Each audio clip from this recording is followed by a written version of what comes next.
Welcome everybody, my name is Marcus Stone and in this video you will learn how you can delete a page in Weebly. So let's start. First, what you want to do is just click here on pages. In pages, you want to click here on these three dots here.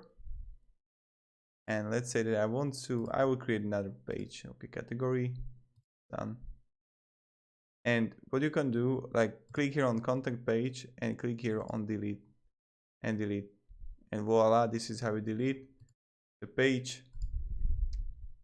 And that's kind of it. So thank you very much everybody for watching. If you have any questions, ask me down below in the comments. I'll try to help you and give you some feedback, and you know how it works. So yeah, thank you, have a great day and see ya.